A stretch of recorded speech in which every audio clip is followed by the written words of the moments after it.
دوستو آج ہم حاضر ہیں ڈاکٹر اظہر وحید صاحب کی خدمت میں، اور ہمارا جو موضوع ہے وہ بہت بنیادی نوعیت کا ہے، دینیات اور اخلاقیات، یعنی ہمارا دین کیا ہے اور اخلاق کیا ہے۔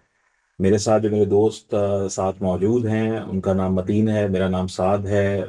میں ایڈوکیٹ ہوں۔ متین جو ہیں وہ بھی وکالت کے پیشے سے منسلک ہیں، اور ساتھ اسلامک یونیورسٹی سے شریعہ اینڈ لاء میں انہوں نے گریجویشن کی ہے اور اس وقت LLM کر رہے ہیں۔ ہم کوشش کریں گے کہ یہ سوالات ڈاکٹر صاحب کے سامنے پیش کریں اور اس کے سیر حاصل جو جوابات ہیں وہ حاصل کریں۔ ڈاکٹر صاحب السلام علیکم۔ وعلیکم السلام۔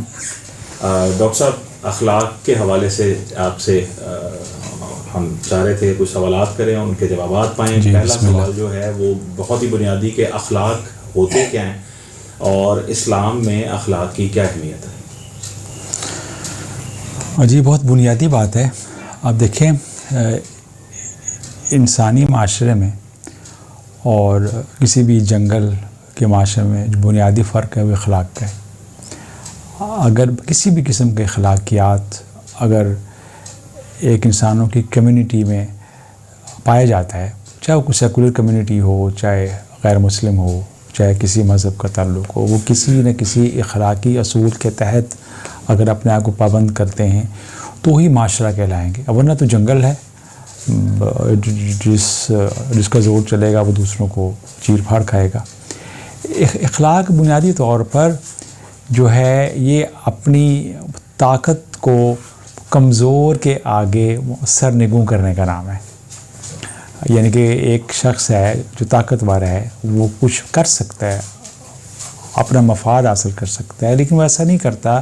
وہ کسی اخلاقی اصول یا کسی قانون کے تحت اپنے آپ کو پابند کر کے اپنے آپ کو اور اپنے سے کمزور کو وہ ایک پلیٹ فارم کے اوپر پیش کر رہا ہے۔ تو اس کا مطلب یہ ہے کہ وہ شاید اخلاق کا مظاہرہ کر رہا ہے۔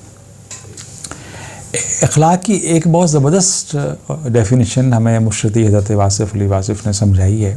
آپ نے ایک جگہ پہ تحریر فرمایا کہ اخلاق جو ہے ایک ایسی طرز عمل کا نام ہے، ایک ایسے طرز فکر و عمل کا نام ہے جس پر انسان چلتے ہوئے پہلے مرحلے پر دوسروں کے لیے بے ضرر ہو جاتا ہے اور پھر دوسرے مرحلے میں دوسروں کے لیے منفعت بخش ہو جاتا ہے، اور یہ اخلاق ہے۔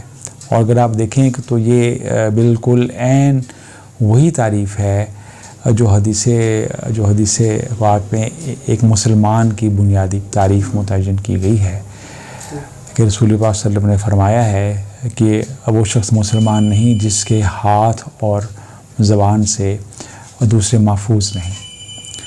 تو یہ آپ دیکھیں کہ یہاں پر اخلاقیات اور دینیات باہم مدغم ہو رہے ہیں۔ اسلام خاص طور پر، ویسے تو یہ ہے کہ دنیا کا کوئی بھی نظام اخلاق کے بغیر ایگزسٹ نہیں کرتا، لیکن اسلام خاص طور پر ہے ہی دین اخلاق۔ میں اسے کیوں کہہ رہا ہوں، میں اس کو کیوں ڈیفائن کر رہا ہوں اتنا بلنٹلی کہ ہے ہی دین اخلاق؟ اس لیے کہ رسول اللہ صلی اللہ علیہ وسلم نے فرمایا ہے کہ میں تم میں اخلاقی اقدار کو کلمینیٹ کرنے کے لیے، جس کے لیے ذرا ایک مشکل لفظ استعمال ہوتا ہے، مکارم اخلاق کی تکمیل کے لیے، یعنی کہ جو سٹینڈرڈز آف موریلٹی ہیں ان کے نقطہ عروج تک پہنچانے کے لیے میری بعثت ہوئی ہے۔ یعنی کہ اس کا مطلب ہوا ہے کہ مقصد بیت رسول صلی اللہ علیہ وسلم، یعنی مقصد بانی دین مبین، مقصد اسلام ہی اخلاقیات کا فروغ ہے۔ اور اس کی تصدیق جو ہے کلام پاک میں یوں ہوتی ہے کہ فرمایا گیا کہ بے شک آپ صلی اللہ علیہ وسلم اخلاق کی بلندیوں پر فائز ہیں، اور وَإِنَّكَ لَعَلَىٰ خُلُقٍ عَظِيمٍ، اور جو فرمایا گیا کہ بے شک تمہارے لیے اسوہ حسنہ ہی بہترین راستہ ہے۔ تو اخلاق اور اسلام تو ایک دوسرے سے جدا ہی نہیں کی رہ سکتے۔ میں سمجھتا ہوں کہ جتنا ہم خود کو اخلاق سے جدا کرتے ہیں اتنا اصل میں ہم پریکٹیکلی خود کو روح اسلام سے جدا کرنے کے راستے پر ہوتے ہیں۔ ڈاکٹر صاحب بہت آپ نے خوب بیان فرمایا۔